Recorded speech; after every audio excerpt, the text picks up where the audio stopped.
Hey guys, so today I'll be sharing with you my very delayed January and February wrap-ups. It's been a while since I've done a wrap-up. I obviously have not done one at all this year, so I'm going to be updating you guys on what I've been reading recently.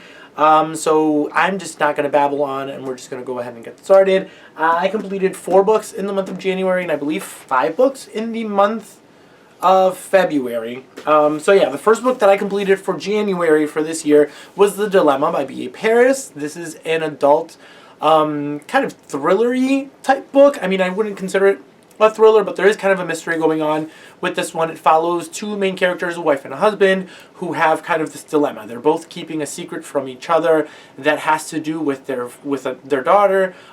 Each one knows a different kind of secret that if the other one finds out about it could potentially kind of destroy their family or destroy their relationship. So they're kind of trying to figure out how they're going to tell the other person what they know. And things kind of go from there. You have these 2 POVs going back and forth. It is very tense, very gripping, definitely from the very beginning as soon as you find out what these 2 secrets are.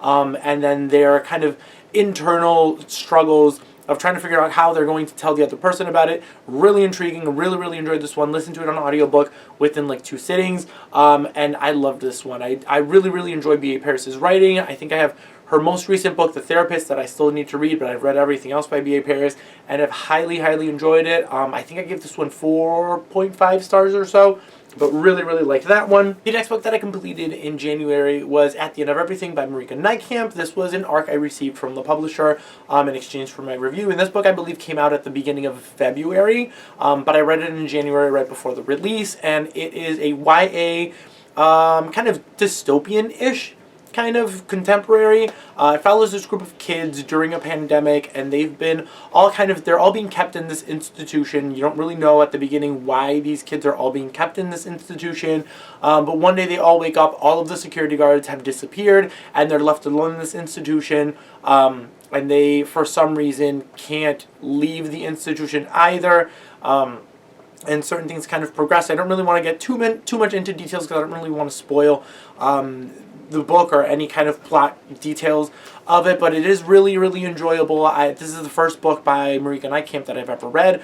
I know that she's written a couple things before, and other people have enjoyed her other books and everything, and their books have made the rounds on BookTube. So definitely after reading this book, I have to go out and check more of their books, because I really enjoyed this one. I really enjoyed the writing style. I enjoyed the different perspectives that were in there and kind of how the story progressed, how you have this group of kids that kind of end up becoming this found family. They've all had their certain issues and stuff with their families, which is one of the reasons why some of these kids are in this institution, and they end up kind of forming this bond with each other. It ends up growing stronger as they spend more time locked in this place because of this pandemic that's going on. And it's just, it at the end ends up becoming a very heart-wrenching, very powerful story that I really ended up enjoying. I like these kind of darker, kind of contemporaries. I mean, you guys, I've mentioned it on my channel before, but this was definitely a really enjoyable one that I recommend. I also gave this one, I think, a 4.5 stars or so, and really enjoyed it as well. And after that, I wanted to pick up something a little bit lighter, a little bit quicker, so I ended up picking up Clown in the Cornfield by Adam Caesar. This is a YA kind of horror slasher type book that follows this group of kids in this small town, and this there's a clown that's killing everybody. It's just a very basic kind of slasher story, I guess. And this one I enjoyed, but it took a little while to get into. I don't know, it started off a little bit slow. I wasn't really getting into the story or the characters, and kind of once things started happening and the killings started happening, and it got enjoyable and it was exciting. I personally really love slasher movies and that kind of thing, like Scream and I Know What You Did Last Summer and everything like that. So I had high hopes for this one, but again, it was just, it was okay. It was middle of the road. I gave it a 3 stars or so. I believe there's a sequel that's supposed to be coming out that I think I'm going to check out. I mean, I'm not in a hurry to go buy book 2 when it eventually comes out, but you know, if I get it on sale or whatever, I'll end up picking it up and reading it, because this one again was enjoyable because I like slasher movies. So if you enjoy slashers, I feel like you're going to enjoy this one as well. But if it's not your type of genre, I don't think this is going to be one that you're going to want to run out and grab. After that, I picked up another kind of YA mystery, and that's The Outliers by Kimberly McCreet. I've read one other book by Kimberly McCreet, Reconstructing Amelia, which is an adult kind of thriller, which I really enjoyed. So I went into this one kind of with high hopes, I guess, because I had experienced this author's writing before. And this one was definitely intriguing. I feel like book one definitely established a really good story with these characters. You have our main character whose like best friend sends her a message to go find her. Like, she's disappeared. She gets a text message one day, tells her that she needs to go, you know, find her and where she is, and tells her that she can't tell anybody else, and she goes on this road trip with one of her other friends to go find this missing girl, and things kind of go from there. Definitely, this is one that I thought was very, very intriguing again, because you're trying to figure out what's going on. Really, is the friend really missing? What happened to her? Why can't this person tell anybody about her missing friend? If she's being tricked into thinking that something really happened, or she's really kidnapped and it's someone trying to lure her in, you know, to this place, we don't really know. So we're kind of going back and forth the entire time in this one, trying to figure out what's really going on with this missing friend. And I think once you really find out, or once the kind of big plot twist is given, it's like, oh, okay, you know, that's, I guess that was fine. It wasn't the plot twist that I was expecting. So I think because of that, I ended up only giving this like 3 stars. But still really intriguing. It's the first book in a trilogy, and I did read book 2 in February, so I'll talk about that in a minute or two. But yeah, I enjoyed this one again up until the twist, and then it was just like, I guess, you know, it was fine overall. And after that, I read what has probably been my favorite book of the year so far. Is now considered one of my favorite books of all time because it was that good. I got an ARC of this one from the publisher, and I read it right before it came out. And ended up having to pick up a finished copy because I needed a copy of this book on my shelf, and that is The Violence by Delilah Dawson. This is an adult kind of science fiction-y type book, dystopian-ish. It also takes place during a pandemic. So this takes place in 2025, a few years after like the COVID pandemic and everything. So there's a new pandemic that's spreading in the world at this point, and it's the pandemic that causes people to become very violent and not remember what they did. So, you know, people are kind of out of nowhere becoming very violent. They lose kind of all sense of control over their bodies. They, in a lot of cases, end up killing another person and then coming back to reality and snapping back into reality and not remembering what they did. So this book follows 3 women, 3 generations, so the mother, daughter, and then her daughter as well, 3 generations of women who come from kind of these abused backgrounds. They've, you know, been in these toxic relationships before, so they're very kind of broken women. They all have their issues and everything, and they are at the beginning, they're kind of together. They don't have the best relationships within each other, and then they're kind of forced to separate and go their separate ways and kind of figure things out within this world that's slowly kind of crumbling into pieces with this new kind of sickness that's going on. And this book was absolutely incredible. Like, each storyline that's going on, you know, you're flipping between the 3 POVs between these characters, and you're seeing what they're doing and how they're surviving within this world, and slowly how they're growing and becoming new people and becoming more confident and stronger women, obviously because of their, you know, abusive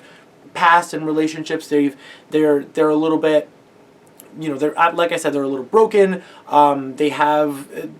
They don't have the best self-esteem. Some of them don't, and they become definitely stronger women and better women because of the things that are going on. So in a way, it was kind of a blessing what happened to them, but either way, it's gruesome.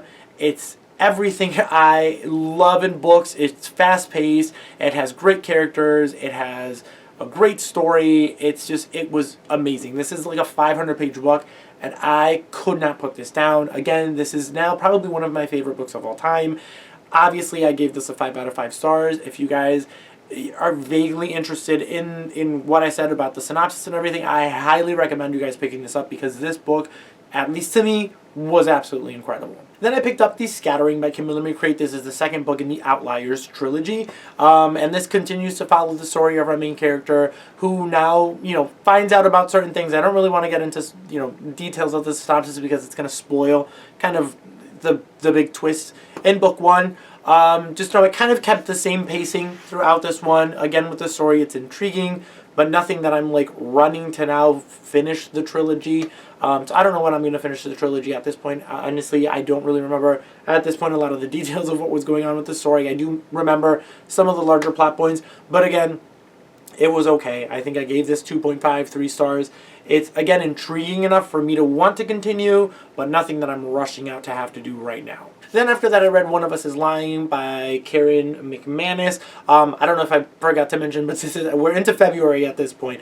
So in February, I read One of Us is Lying. This is one that, again, made its rounds on BookTube a couple of years ago when it first came out. And a lot of people had issues with representation, all this other stuff, which I get, I understand. But I was judging this solely on the mystery aspect of the whole thing, and kind of if the mystery itself was keeping me intrigued. And I really enjoyed this one. I enjoyed the mystery. I enjoyed kind of all the different, POVs and how each character played a part within this mystery, and then eventually how things kind of ended up getting revealed, and you find out what's really going on and who killed this one student that dies during detention. And again, really intriguing. I think I want to continue on with this series, because I believe at this point it's a trilogy now. So we'll see what happens. Again, I enjoyed this one. I think I gave this like a 4 stars as well, because again, I was judging it solely on the mystery aspect of it, and really enjoyed the mystery aspect of it. It definitely kept me guessing, so I enjoyed this one. And then the next book I read in February was another YA mystery. I read tons of YA mysteries the first 2 months of the year, but it was These Deadly Games by Diana Urban. This is another arc that I received from the publisher. This one came out at the beginning of February. I didn't end up reading it until kind of mid-February, because I just couldn't get to it on time. But either way, I read it. This follows a group of kids who are kind of like competitive video gamers. Like they compete in like video games and stuff in video game tournaments. So our main character receives a message one day that her sister has been kidnapped, that she has to follow these rules, play this game of this person that has supposedly kidnapped her sister, to kind of help her live, to find her and help her live. If she doesn't play these games or follow these rules, this person is going to kill her sister and everything, so she has to start playing this game to try and save her, obviously. So this was another one that was really intriguing. I enjoyed the pacing in this one.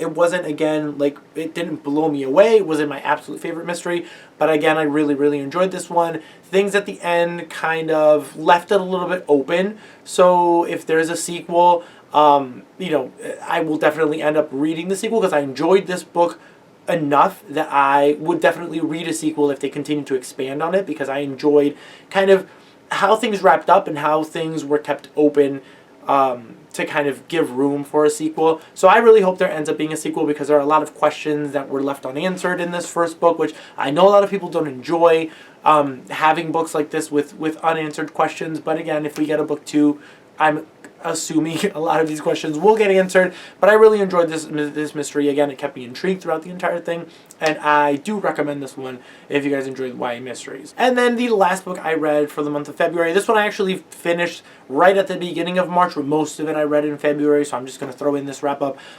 Since I had read so many mysteries and YA mysteries and everything after a while, I needed kind of a little bit of a palate cleanser, so I ended up wanting to pick up some fantasy. I wanted something short that was just a standalone, nothing that was part of a series or anything, because again, I just wanted something to kind of cleanse my palate before March started for March Mystery Madness, and I jumped back into the mysteries.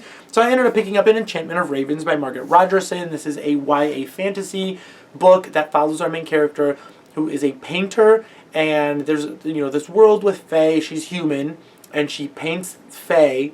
And one day she ends up painting a portrait for one of the Fae princes, and ends up painting sorrow into his eyes.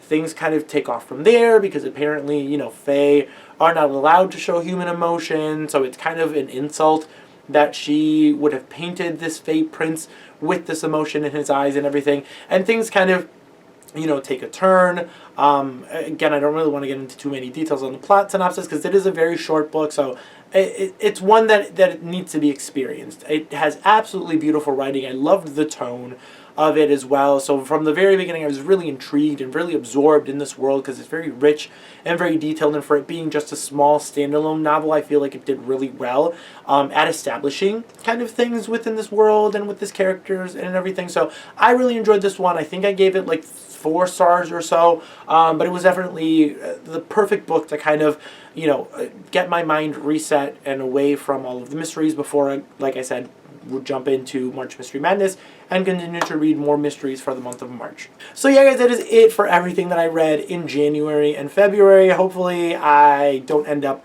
waiting another 2 months before I do a wrap-up, but comment down below, let me know what you guys read for these last 2 months. If you guys read any of the books that I did, what your thoughts were on them, I would absolutely love to know. Thank you guys all again for watching, and I will see you all next time.